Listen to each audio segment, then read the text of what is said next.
सभी मित्रों का धन्यवाद, स्वागत और अभिनंदन आज की वीडियो में। मित्रों, पिछली वीडियो में हम लोगों ने संज्ञा विचार का अध्ययन किया था और आज हम लोग अगले पाठ के रूप में, अगले अध्याय के रूप में सर्वनाम का अध्ययन करेंगे।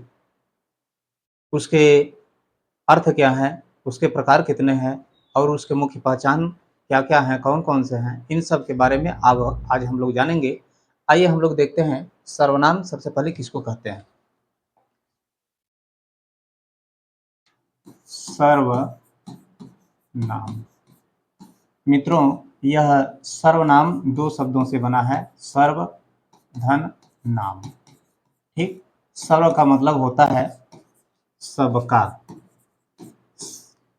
सर्व का मतलब सबका, कहने का मतलब जो सबका क्या है, नाम है, जो सबका नाम है वही सर्वनाम है।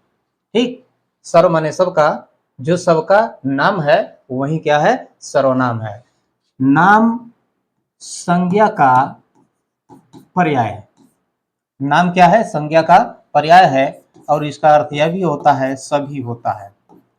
ठीक है ना, कहने का मतलब कि ऐसा शब्द जो सभी संज्ञाओं के स्थान पर प्रयुक्त किया जाता है, जो शब्द सभी संज्ञाओं के स्थान पर प्रयुक्त किया जाता है उसको हम क्या कहते हैं, संज्ञा कहते हैं।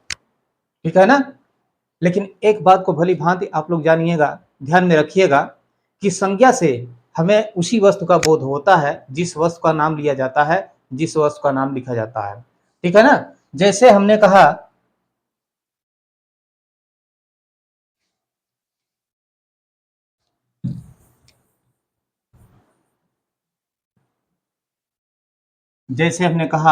नदी, पर्वत, घोड़ा, हाथी, पुस्तक, मेज, चारपाई इत्यादि। जैसे हमने कहा ये सब क्या है, संज्ञा है। ये सब क्या है, संज्ञा है। संज्ञा, ये सब क्या है, संज्ञा है। ठीक है ना, यदि इनमें से किसी एक का नाम हम लेते हैं, जैसे नदी का नाम हमने लिया तो केवल नदी का बोध होता है, पर्वत का नाम लिया तो केवल पर्वत का बोध होता है, न कि घोड़ा, हाथी, पुस्तक, मेज आदि का बोध होता है। यदि हमने पुस्तक का नाम लिया तो केवल पुस्तक का बोध होता है, न कि हाथी का बोध होता है। हाथी का नाम लिया तो हाथी का ही बोध होता है। कहने का मतलब कि संज्ञा, ये जो संज्ञा है उसका जो नाम लिया जाता है, तो जिसका नाम लिया जाता है केवल उसी का बोध होता है, उसके अलावा अन्य किसी का भी बोध नहीं होता है। लेकिन यदि सर्वनाम का नाम लिया जाए, सर्वनाम, सर्वनाम क्या है, जो सबका नाम है, यानी इन सबका नाम है। सर्वनाम इन सबका नाम है, कहने का मतलब कि एक ही सर्वनाम सभी के रूप में प्रयुक्त किया जा सकता है, या सबका नाम। कैसे है सबका नाम, जैसे हमने कहा वह, हमने क्या कहा, वह। यह सर्वनाम इन सब के साथ प्रयुक्त किया जा सकता है, जोड़ा जा सकता है। वह नदी, वह पर्वत, वह घोड़ा, वह हाथी, वह पुस्तक, वह मेज, वह चारपाई, वह क्या, कंघा, वह क्या, रेल। ठीक है ना, वह क्या, लड़का इत्यादि। ये सब तो संज्ञाएं हैं। ठीक है ना, इनमें से किसी एक का नाम हम लेते हैं तो केवल उसी का बोध होता है, लेकिन इसके स्थान पर जो सर्वनाम है, जो सबका नाम है, उसका नाम लिया जाए तो इन सब के साथ प्रयुक्त किया जा सकता है। यानी यह जो है सबका बोध करा सकता है। यहाँ पर जितना भी लिखा गया है, यदि हमने लिखे कोई, कोई लिखे तो यह भी प्रयुक्त किया जा सकता है। कोई नदी, कोई पर्वत, कोई घोड़ा, कोई हाथी, कोई पुस्तक, कोई मेज, कोई चारपाई, कोई रेल यहाँ है, कोई लड़का यहाँ है ना। तो जो सर्वनाम होता है वह सबके स्थान पर प्रयुक्त होता है। इस बात को आप लोग भली भांति ध्यान में रखेंगे। मित्रों, एक बात और, थोड़ा कल्पना आप लोग कीजिए कि यदि हमारी भाषा में सर्वनाम का प्रयोग नहीं किया जाता तो हमारी भाषा कैसी होती। तो जाहिर सी बात है कि सर्वनाम का प्रयोग यदि हम लोग ना करते, हमारी भाषा में ना होती, तो हमारी भाषा बहुत ही बोझिल होती, बहुत ही कठिन होती है। कैसे होती कठिन, इसका एक उदाहरण के माध्यम से मैं बता रहा हूं। जैसे उदाहरण, राम ने राम से कहा कि हे राम की माँ। राम राम की बहन से मिलने जा रहा है। ठीक है, इसमें देखिए यह जो वाक्य लिखे गए हैं, इसमें केवल संज्ञा का प्रयोग किया गया है, इसमें किसी भी सर्वनाम का प्रयोग नहीं किया गया है। अब खुद ही पढ़कर देख लीजिए कि यह भाषा, यह जो लिखा गया है कितना बोझिल है, कितना कठिन है, कितना दुरूह है। इसमें देखिए राम राम राम राम राम, ये कितनी बार लिखा गया है। कहने का मतलब कि यह जो लाइन लिखी गई है इसमें पुनरावृत्ति दोष है। यह राम नामक शब्द या राम नामक संज्ञा जो है कई बार प्रयुक्त हुआ है, इसकी पुनरावृत्ति हुई है, तो इसमें पुनरावृत्ति दोष है। यदि इसी के स्थान पर यदि हम लोग उचित सर्वनाम का प्रयोग करें, तो यह जो बोझिलतापन है, यह जो दुरूहतापन है, वह अत्यंत कम हो जाएगी ही नहीं बल्कि बिल्कुल समाप्त हो जाएगी, और जो हमारी भाषा है बिल्कुल सुमधुर हो जाएगी और सरस हो जाएगी। जैसे इसी के स्थान पर हम प्रयोग करें, राम ने, यह सही है, इसके स्थान पर लिख दें अपनी। अपनी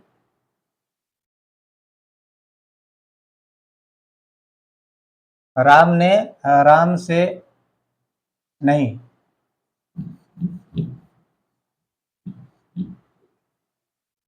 ये राम ने राम की मां से कहा। ठीक है, राम ने राम की मां से कहा।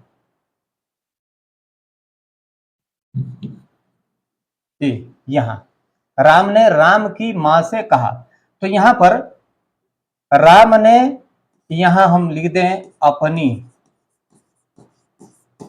अपनी मां से कहा कि हे राम की मां, यह ये संज्ञा खत्म हो जाएगा और यह बचेगा कि हे, ये खत्म हो जाएगा। ठीक है, ये जो है खत्म हो जाएगा। हे मां, राम, राम का मतलब मैं राम की बहन नहीं बल्कि अपनी बहन से मिलने जा रहा, यहां पर है के स्थान पर क्या होगा, हूं। ठीक ना, जो प्रथम बार लिखा गया था जिसमें संज्ञा का प्रयोग किया गया था, राम ने राम की मां से कहा कि हे राम की मां, राम की बहन से मिलने जा रहा है। यह अत्यंत बोझिल है, लेकिन यह जो संज्ञा का प्रयोग किया गया है, इस संज्ञा के स्थान पर उचित रूप से जहां मतलब उचित जहां समझ में आता है वहां पर हमने सर्वनाम का प्रयोग कर दिया।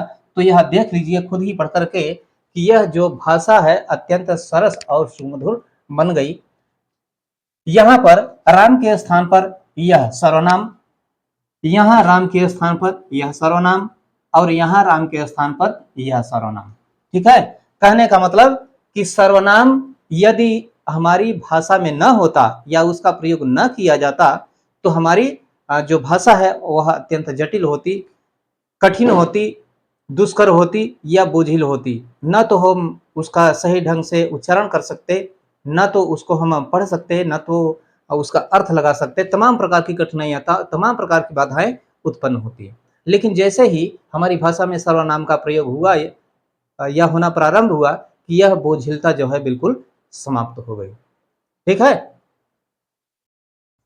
तो परीक्षा में यह प्रश्न पूछ भी सकता है कि भाषा में सर्वनाम का प्रयोग क्यों होता है, क्यों होता है। ठीक है, ये उदाहरण लिखने के बाद एक चीज हमने बताया है कि यहाँ पर राम नामक शब्द की पुनरावृत्ति हो गई है, यानी पुनरावृत्ति का दोष है। तो इसका उत्तर क्या होगा? पुनरावृत्ति वृत्ति दोष, पुनरावृत्ति दोष के निवारण हेतु, निवारण हेतु। ठीक है ना? यदि प्रश्न में यह उत्तर हो गया, यह प्रश्न हो गया, यह उत्तर हो गया। यदि यह पूछता है कि सर्वनाम का भाषा में क्या महत्व है, प्रश्न है यदि पूछ देता है परीक्षा में सर्वनाम का भाषा में क्या महत्व है, तो इसका सीधा सीधा उत्तर क्या होगा? भाषा को सुंदर और सरस बनाने हेतु, बनाने हेतु। ठीक है? सर्वनाम का भाषा में क्या महत्व है? इसका उत्तर है भाषा को सुंदर और सरस बनाने हेतु, बनाने के लिए। ठीक है? तो इन बातों का आप लोग हमेशा ध्यान में रखेंगे। अब बात आती है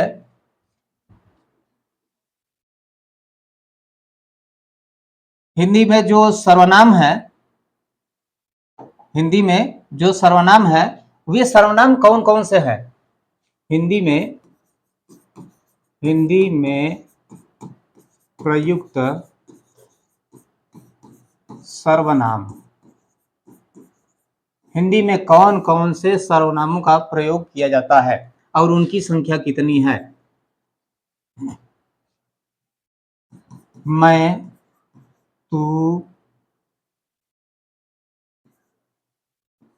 वह, मैं, तू, वह, यह,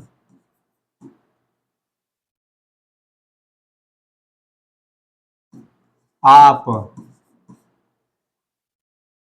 मैं, तू, यह, वह, आप, जो, सो, कोई, कुछ। कितने हो गए? 1 2 3 4 5 6 7 8 9। जो, सो, कोई, कुछ,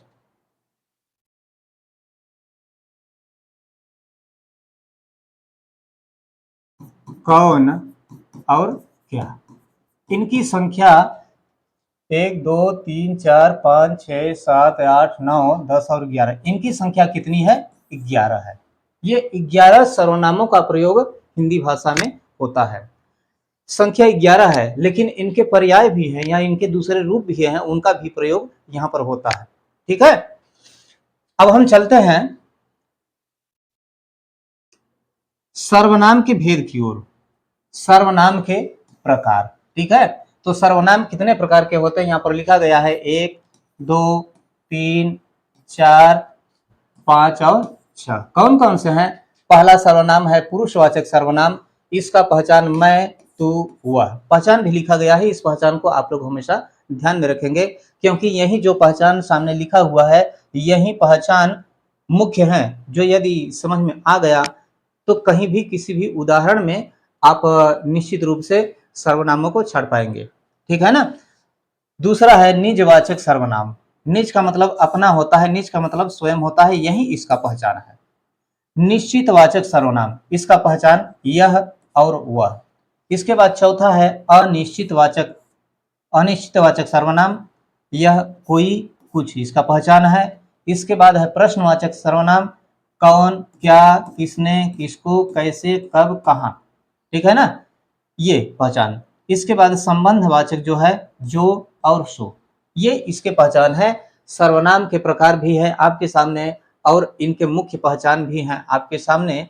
आप इसको अध्ययन कर लीजिएगा, ध्यान में रख लीजिएगा। ठीक है? अब मैं बारी बारी से एक एक सर्वनाम को लेकर के इस वीडियो को आगे बढ़ा रहा हूं, ताकि भली भांति आपको हमारी बात समझ में आ जाए। ठीक? पहला नंबर है, पहला नंबर है, क्या है? पुरुषवाचक, पुरुषवाचक सर्वनाम। पुरुषवाचक, पुरुष का वाचक माने बताने वाला ना, पुरुष वाचक, पुरुष को बताने वाला, यानी ऐसा सर्वनाम जो पुरुषवाचक होता है, जो पुरुषों के बारे में बताता है कि उतनी संख्या कितनी है, कौन कौन है, तो वह सर्वनाम क्या होता है, पुरुषवाचक सर्वनाम होता है। ठीक है, पुरुषवाचक सर्वनाम, इनकी संख्या, इनकी संख्या 3 है। 3 कौन कौन है पुरुषवाचक सर्वनाम में? मैं, तुम, वह या अन्य, यही इसका पहचान भी है। ठीक है ना, पुरुषवाचक सर्वनाम 3 प्रकार का होता है। 3 प्रकार का कौन कौन होता है आप जानते हैं? प्रथम पुरुष, मध्यम पुरुष और उत्तम पुरुष, ये 3 पुरुष होते हैं। ठीक है ना, प्रथम पुरुष, मध्यम पुरुष और उत्तम पुरुष। जो प्रथम पुरुष होता है वह वक्ता होता है। वक्ता का मतलब कहने वाला, कहने वाला। ठीक है ना, जो उत्तम पुरुष होता है वह कहने वाला, और इसका पहचान क्या है? मैं, या मैं, यह शब्द इससे संबंधित होता है। जो कहने वाला होता है स्वयं से संबंधित, यानी जो बात कहता है, इसके अन्य रूप भी चलाए जाते हैं। मैं, मैंने, मेरा, हम, हमारा,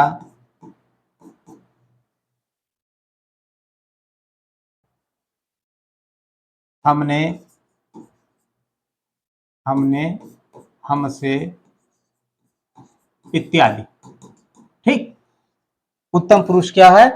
जो कहने वाला, इसको हम क्या वक्ता भी कह सकते हैं।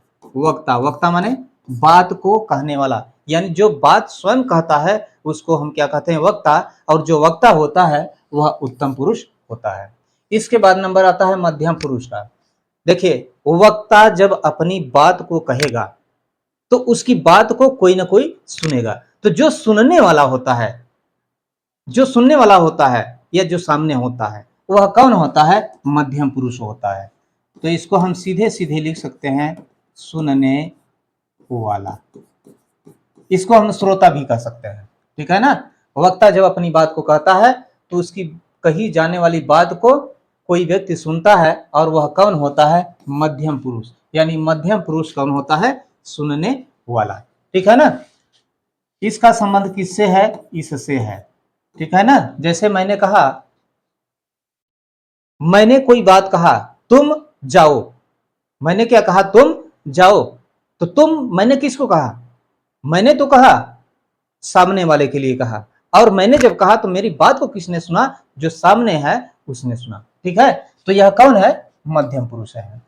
तुम, इसका भी कई रूपों में प्रयोग होता है। तुम, तुमने, तुमसे, तुम्हारा, तेरा, तेरा। समान सूचक में आएंगे तो आपका, आप, आपका, ये समान सूचक शब्द है।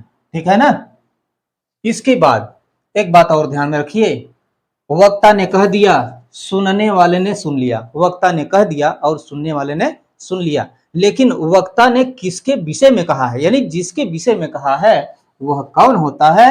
न तो यह होता है, न तो यह होता है, बल्कि इन दोनों के अलावा अन्य होता है, जो कि हो सकता है कि वह हमसे ओझल हो, मतलब कि काफी दूरी पर खड़ा हो। ठीक है, इसको हम क्या कहते हैं? अन्य। ठीक है, अन्य। अन्य हमेशा प्रथम पुरुष में होता है, जैसे, और इसका संबंध इससे होता है। ठीक है ना, इसके भी रूप होते हैं।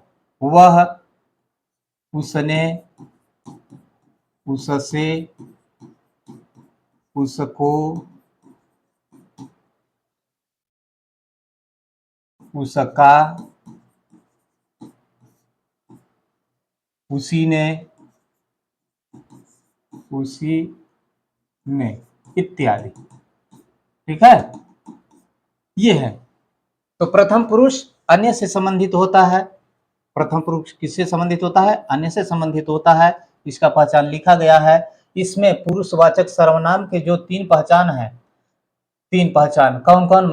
मैं का संबंध किससे होता है? उत्तम पुरुष से होता है। मैं के इतने रूप चलाए जा सकते हैं, इतने रूपों में प्रयोग किया जा सकता है। यह तुम किससे संबंधित होता है? मध्यम पुरुष से संबंधित होता है। यह इसको इतने रूपों में रखा जा सकता है या प्रयोग किया जा सकता है। वह किससे संबंधित रखता है? यह प्रथम पुरुष से संबंधित। ठीक है ना? जैसे एक उदाहरण मैं रखूं, राम ने मोहन से कहा, मोहन से कहा कि वह चला गया। यह वाक्य देखिए, राम ने मोहन से कहा कि वह चला गया। ध्यान दीजिए, कहा, किसने कहा? राम ने कहा। किसने कहा? राम ने कहा। तो राम कौन हो गया? वक्ता हो गया। राम कौन हो गया? वक्ता हो गया। और वक्ता को कौन सा पुरुष हम कहते हैं? उत्तम पुरुष, यानी राम में उत्तम पुरुष है। ठीक है, राम उत्तम पुरुष से संबंधित है। दूसरी बात, राम ने जब कहा तो उसकी बात को सुना किसने? मोहन ने। किसने सुना? मोहन ने। राम ने कहा, किससे कहा? मोहन से कहा। सुनने वाला कौन था? मोहन। अब जो सुनने वाला होता है वह कौन सा पुरुष होता है? मध्यम पुरुष, यानी मोहन क्या हुआ? मध्यम पुरुष। एक बात और ध्यान दीजिए, राम ने मोहन से कहा तो किसके बारे में कहा? ध्यान दीजिए, यहां पर लिखा हुआ है वह, इसके विषय में कहा। राम ने मोहन से कहा किसके लिए? इसके लिए कहा। तो यह कहां गया? यह कौन सा पुरुष है? यहां पर अन्य। देखिए, न तो यह न तो यह, बल्कि वह कौन है? न तो वक्ता है, मतलब अपने आप के लिए कह रहा है, मतलब राम अपने आप के लिए नहीं कह रहा है या अपने आप से नहीं कह रहा है, बल्कि सामने वाले के लिए, श्रोता के लिए कह रहा है, सुनने वाले के लिए। तो ये हो गया वक्ता, यह हो गया श्रोता। और इसने कहा किसके विषय में? इसके विषय में, जो कि अन्य है। तो अन्य किससे संबंधित होता है? प्रथम पुरुष से। तो यह क्या हुआ? प्रथम पुरुष। ठीक, यह क्या हुआ? प्रथम पुरुष में सम्मिलित हो गया। इसके बाद ये पुरुषवाचक सर्वनाम हो गया। अब मैं आगे चलता हूं।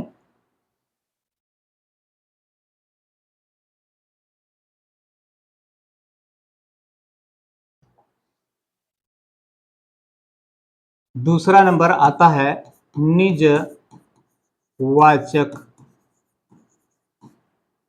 निजवाचक सर्वनाम।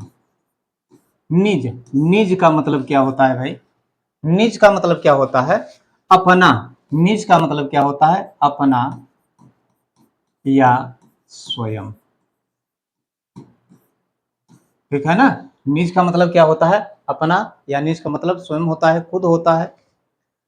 यही अपना और स्वयं इस निजवाचक सर्वनाम का पहचान है। कहने का मतलब कि वह शब्द या वह सर्वनाम जो स्वयं कार्य संपन्न करने का बोध कराता है, वह शब्द या वह सर्वनाम जो स्वयं क्रिया को संपन्न कराने का बोध कराता है, उसको हम क्या कहते हैं? निजवाचक सर्वनाम कहते हैं।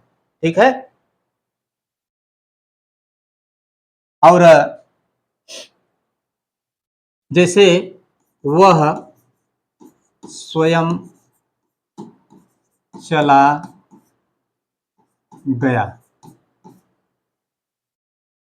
मैं अपना काम आप ही कर लूंगा, तुम खुद नहीं चाहते।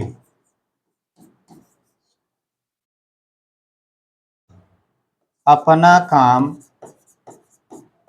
अपना काम अपने आप या स्वयं करना चाहिए। ठीक, ये उदाहरण है। पहला उदाहरण, वह स्वयं चला गया। स्वयं माने खुद ही चला गया, स्वयं माने खुद। चले जाने की क्रिया को यहां पर व्यक्त किया गया है, मतलब चले जाने की क्रिया संपन्न की गई, लेकिन कैसे संपन्न की गई? खुद के द्वारा, अपने आप के द्वारा, स्वयं के द्वारा की गई। तो यह स्वयं क्या हुआ? निजवाचक सर्वनाम। ठीक है ना।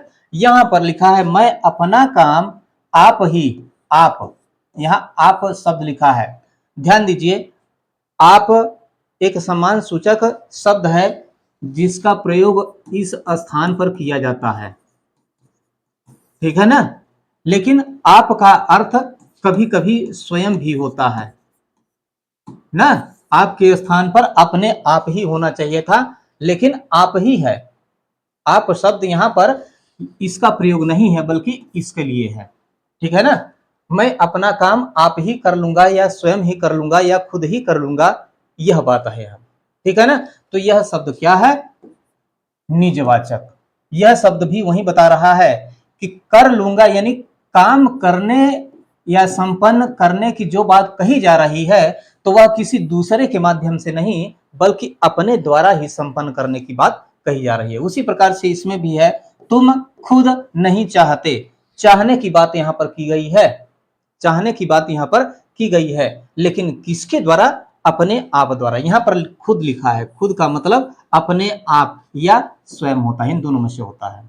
उसी प्रकार से अपना काम अपने आप या स्वयं कर लेना चाहिए, अपने आप या स्वयं कर लेना चाहिए, यहां भी वही बात है। कार्य संपन्न करने की बात कही जा रही है, लेकिन किसके द्वारा? किसी दूसरे के द्वारा नहीं, बल्कि अपने आप द्वारा, निज द्वारा। यानी इन उदाहरणों को देख करके हम यही कह सकते हैं कि क्रिया को संपन्न करने की बात जहां आती है, उसमें जो खुद का महत्व होता है, जो खुद के द्वारा की जाती है, या क्रिया संपन्न करने में अपने आप की महत्वपूर्ण भूमिका होती है, वहां पर निजवाचक सर्वनाम होता है। इसकी परिभाषा के रूप में हम कह सकते हैं कि ऐसा शब्द जो किसी क्रिया को संपन्न खुद के द्वारा करता है, या खुद के द्वारा करने का बोध कराता है, उसे हम क्या कहते हैं? निजवाचक सर्वनाम। ठीक है। उसके बाद है तीसरा नंबर, निश्चय वाचक। वाचक माने क्या होता है? बताने वाला। इस बात को ध्यान में रखेंगे आप लोग, ठीक है ना। वाचक सर्वनाम, निश्चयवाचक सर्वनाम। इसका मतलब क्या है? जिस शब्द से या जिस सर्वनाम से निश्चितता का बोध होता है, उसे हम क्या कहते हैं? निश्चयवाचक सर्वनाम। ठीक है ना। जिस शब्द से कोई व्यक्ति है, चाहे कोई वस्तु है, वह हमारे पास है चाहे दूर है, उसकी निश्चितता का यदि बोध होता है, तो वहां पर निश्चयवाचक सर्वनाम होता है। ठीक।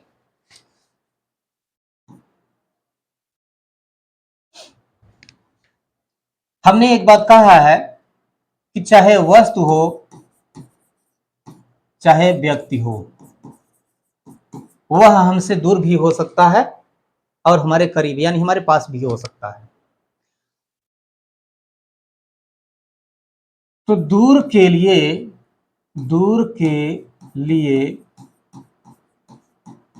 वह सर्वनाम का प्रयोग किया जाता है, और पास के लिए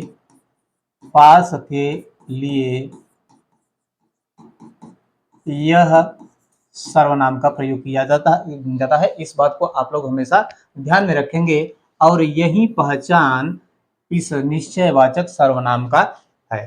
ठीक है ना। निश्चयवाचक सर्वनाम, फिर से सुन लीजिए, वह सर्वनाम जो वस्तु या व्यक्ति की निश्चितता का बोध कराता है, उसे हम क्या कहते हैं? निश्चयवाचक सर्वनाम। यदि वह वस्तु या वह व्यक्ति हमसे दूर है, तो इस शब्द का प्रयोग किया जाता है, यानी इस सर्वनाम का प्रयोग होता है।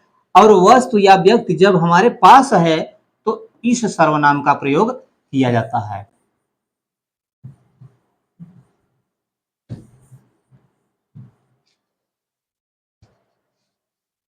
जैसे वह कुर्सी, वह कुर्सी, कुर्सी, कुर्सी तो संज्ञा है, लेकिन संज्ञा के पहले जो प्रयोग किया गया है वह क्या है? एक सर्वनाम है जो हमसे दूर स्थित है, यानी यह शब्द हमसे बता रहा है कि यह कुर्सी हमसे दूर स्थित है। ठीक है ना? यह मेरी गाय है, मैं उसे पानी पिलाता हूँ, इसी ने मेरी जिंदगी बचाई, मेरी जिंदगी बचाई। अब इसमें देख लीजिए सर्वनाम कहां कहां प्रयुक्त हुआ है।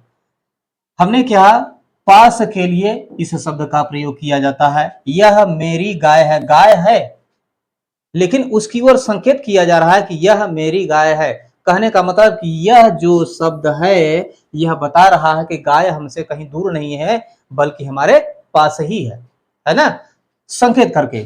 तो यह क्या हुआ? सर्वनाम हुआ। मैं उसे, यहां पर देखिए उसे, यह सर्वनाम है।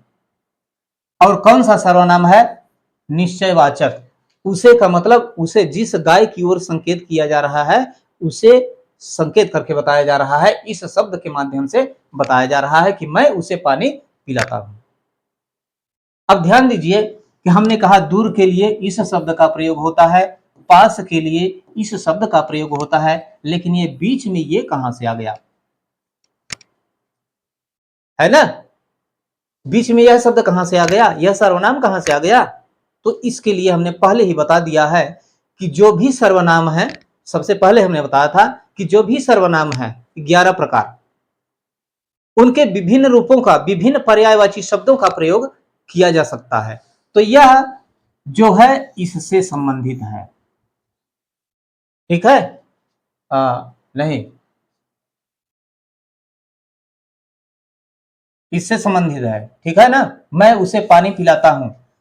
और एक बात और ध्यान में रखिए कि यहां से यहां तक जो कुछ भी लिखा गया है इससे ये बात जो लिखी गई है इसका कोई भी संबंध नहीं है। यह उदाहरण दूसरा है, यह उदाहरण दूसरा हो सकता है। ठीक है ना? तो उसे का संबंध इससे है। और इसके बाद इसी ने मेरी जिंदगी बचाई। इसी ने, इसी ने, इसी, यहां ये देखिए एक शब्द और आ गया है। यह इसका पर्याय है या किसका रूप है? इसका रूप है। संकेत करके बताया जा रहा है कि इसी ने मेरी जिंदगी बचाई। अगर वह दूर होता, जिसने जिंदगी बचाई वह हमसे काफी दूर होता तो यह नहीं कहा जाता कि इसने मेरी जिंदगी बचाई, बल्कि कहा जाता कि उसी ने मेरी जिंदगी बचाई। बात समझ में आई? इसी प्रकार से यह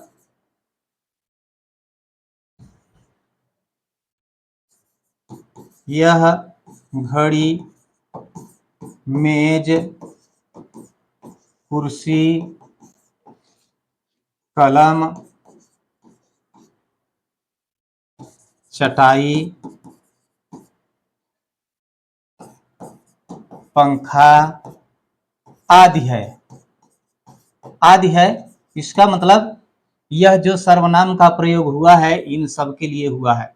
यह घड़ी है, यह मेज है, यह कुर्सी है, यह कलम है, यह चटाई है, यह पंखा है इत्यादि कहा जा सकता है ना? यह मेज है, यह दीवार है, यह पंखा है, यह बोर्ड है, यह शर्ट है, यह पेन है। ठीक, तो यह जो है सर्वनाम, यह बता रहा है कि जिस वस्तु की ओर संकेत किया गया है वह कहीं दूर नहीं बल्कि हमारे पास में ही है। उसी प्रकार से कहा जा सकता है वह पेड़,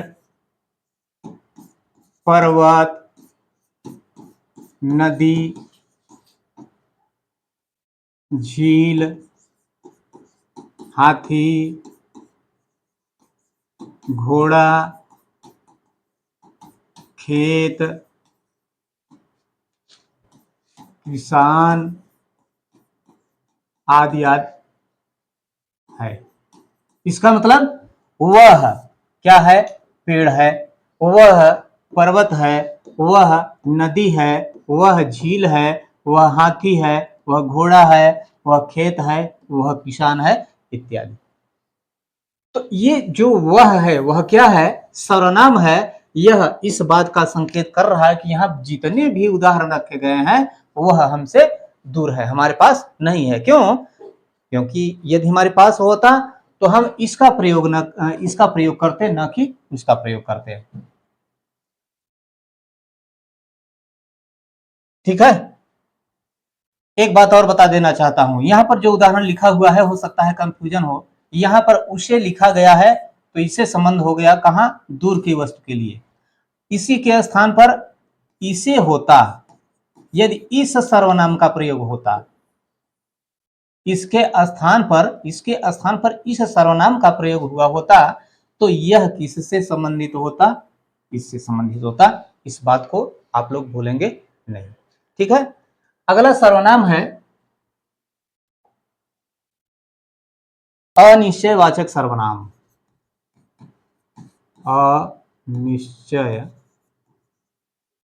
निश्चयवाचक सर्वनाम। अनिश्चयवाचक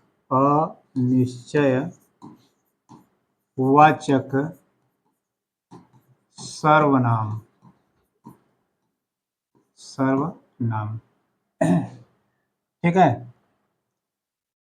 देखिए, अभी इसके पहले हमने पढ़ाया है निश्चयवाचक सर्वनाम, लेकिन यह जो हेडिंग डाला गया है, निश्चय के पहले अ उपसर्ग जोड़ा गया है और अ का अर्थ होता है नहीं। कहने का मतलब जो निश्चय नहीं है। ठीक, कहने का मतलब जो निश्चय नहीं है, यानी ऐसा शब्द या ऐसे सर्वनाम जो निश्चितता का बोध नहीं कराते। मित्रों, कभी कभी होता है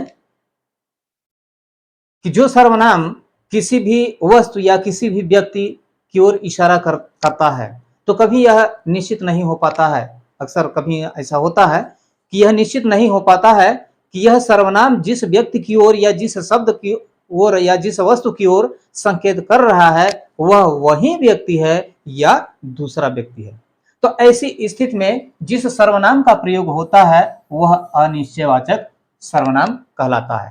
ठीक, अनिश्चयवाचक सर्वनाम जिससे निश्चितता का बोध न हो, माने निश्चित व्यक्ति या निश्चित वस्तु का ज्ञान न हो, उसे हम क्या कहते हैं? अनिश्चयवाचक सर्वनाम। इसका पहचान है कोई और कुछ। ठीक है। जैसे उदाहरण के लिए हमने लिखा कोई गा रहा है। ध्यान से देखिए इसको, कोई गा रहा है। यहां पर गाने की आवाज आ रही है। ठीक है ना, यहां पर गाने की आवाज आ रही है, लेकिन यह निश्चित रूप से नहीं कहा जा सकता कि कौन गा रहा है, उसका क्या नाम है, कहां है, यह निश्चित नहीं है। ठीक है। यह क्या बता रहा है? यह जो सर्वनाम का प्रयोग किया गया है यह बता रहा है कि जो गाने की आवाज आ रही है या जो गाया जा रहा है या जो गाने की क्रिया संपन्न की जा रही है वह निश्चित नहीं है या निश्चित रूप से नहीं कहा जा सकता कि कौन गा रहा है। ठीक है ना। उसी प्रकार से कोई आ रहा है, यहां भी वही बात है। कोई व्यक्ति आ रहा है लेकिन यह निश्चित रूप से नहीं कहा जा सकता है कि कौन आ रहा है। ठीक है ना। लगता है आज कोई न कोई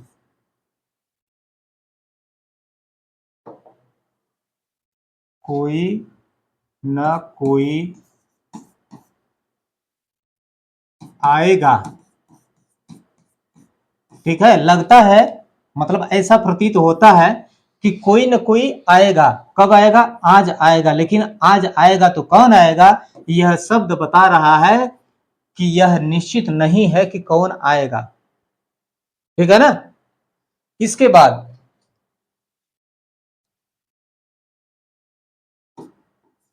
कुछ न कुछ अपने पास रखना चाहिए। अपने पास रखना चाहिए। धन, पूंजी, संपत्ति, रुपया, पैसा सब कुछ रखना चाहिए, लेकिन कितना रखना चाहिए यह निश्चित रूप से यह सर्वनाम नहीं बता पा रहा है। यह जो सर्वनाम का प्रयोग हुआ है यह निश्चित रूप से नहीं बता पा रहा है कि अपने पास रखना चाहिए तो कितना रखना चाहिए। ठीक उसी प्रकार से कोई कुछ कर ले किंतु मैं नहीं जाऊंगा। ये देखिए, कोई यहां पर यह भी सर्वनाम है, यह भी सर्वनाम, दो सर्वनाम का प्रयोग यहां पर किया गया है। कोई कुछ भी कर ले, यहां पर भी होना चाहिए, कुछ भी, कोई कुछ भी कर ले, यानी कोई कुछ करना चाहता है, लेकिन वह ये शब्द बता रहे हैं कि कोई भी कुछ कर ले, यानी निश्चित नहीं है कि वह क्या कर लेगा। मारेगा, पीटेगा, मर्डर कर देगा, क्या कर देगा पता नहीं है। ये शब्द बता रहे हैं, हम नहीं। ये शब्द बता रहे हैं कि जो क्रिया की जाने वाली है, ठीक है ना, वह उसके बारे में निश्चित नहीं है कि क्या होगा। तो ये सारे के सारे उदाहरण जो लिखे गए हैं यह अनिश्चयवाचक सर्वनाम के उदाहरण भी है। यहां भी अनिश्चयवाचक सर्वनाम, यहां भी, और यहां भी, यहां भी, यहां भी, ये सब अनिश्चयवाचक सर्वनाम की ओर संकेत कर रहे हैं। ठीक, इसके बाद पांचवा है प्रश्नवाचक। प्रश्नवाचक, वाचक का मतलब क्या होता है भाई? बताने वाला। वाचक का मतलब बताने वाला, यानी ऐसा सर्वनाम जो प्रश्न की ओर संकेत करता है। किसकी ओर संकेत करता है? प्रश्न की ओर। यानी ऐसा शब्द जो प्रश्न का वाचक हो, प्रश्न को बताने वाला हो, वहां पर प्रश्नवाचक सर्वनाम होता है। यानी कोई ऐसा उदाहरण दिया हुआ हो जिसमें कि प्रश्नवाचक सर्वनाम दिया गया है, तो वहां पर आसानी से लिख सकते हैं कि प्रश्नवाचक सर्वनाम है। लेकिन प्रश्नवाचक सर्वनाम को अब पहचानेंगे तब तो लिखेंगे। तो प्रश्नवाचक सर्वनाम को पहचान करने के लिए देखिए मैं बता रहा हूं, कौन, क्या, कब, कहां, किससे, किसने,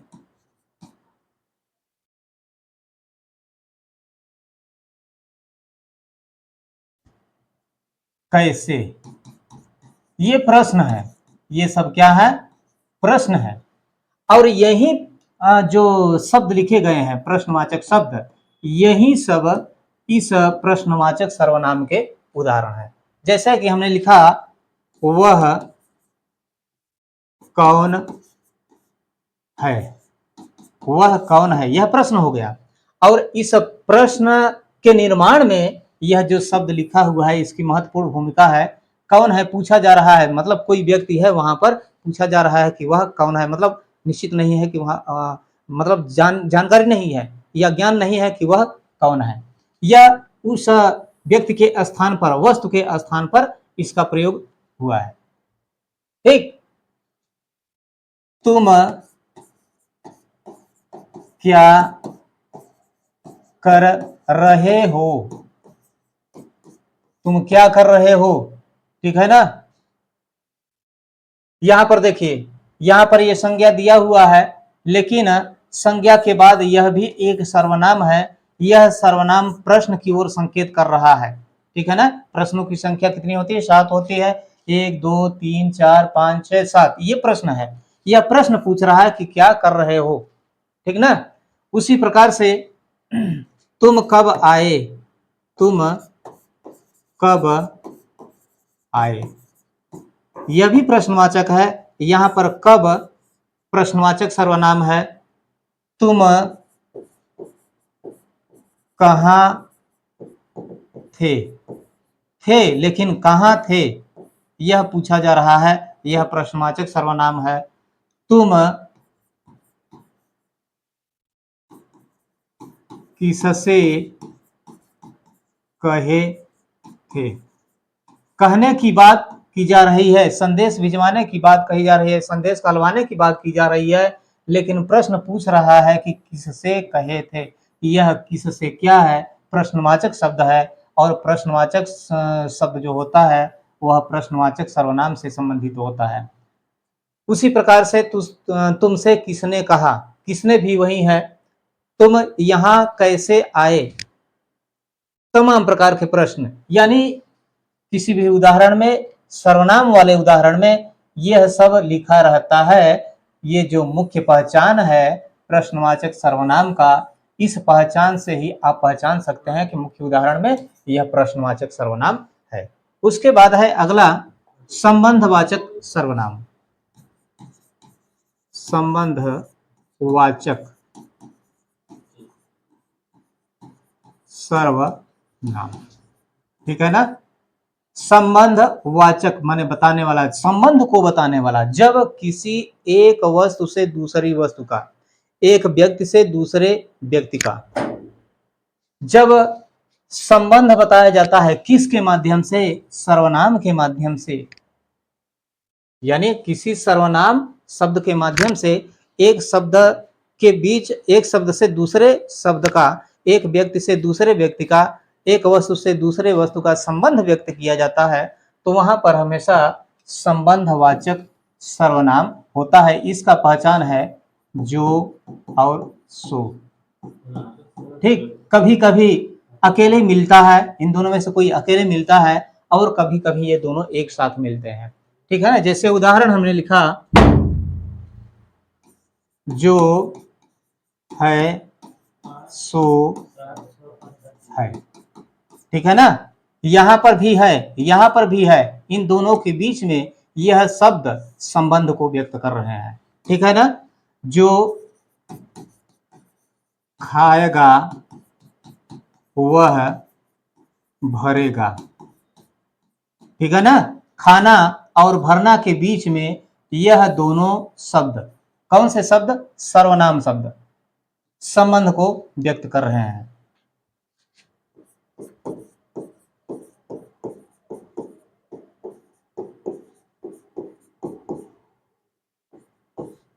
तेते पांव पसारिए, जेती लंबी सौर।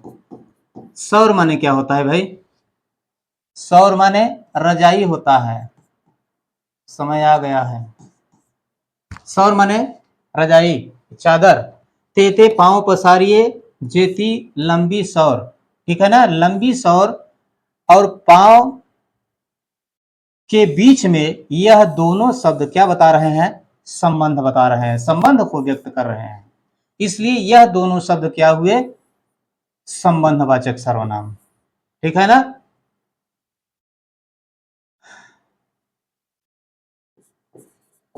जिसकी लाठी उसकी भैंस, जिसकी लाठी उसकी भैंस, जिसकी और उसकी, नहीं, लाठी, लाठी और भैंस के बीच में ये दोनों शब्द क्या बता रहे हैं? संबंध को बता रहे हैं, संबंध को व्यक्त कर रहे हैं। इसलिए यहां पर भी क्या हुआ? संबंधवाचक सर्वनाम। ठीक है ना। वह किताब खो गई जिसको मैंने खरीदा था। वह किताब खो गई जिसको मैंने खरीदा था। इसमें वह शब्द, किताब और जिसको, ये दोनों शब्द, वह और जिसको, ये दोनों शब्द संबंध को व्यक्त कर रहे हैं इसके और इसके बीच में। ठीक है ना, यानी यह क्या हुए, संबंध को व्यक्त कर रहे हैं, इसलिए संबंधवाचक सर्वनाम। ठीक,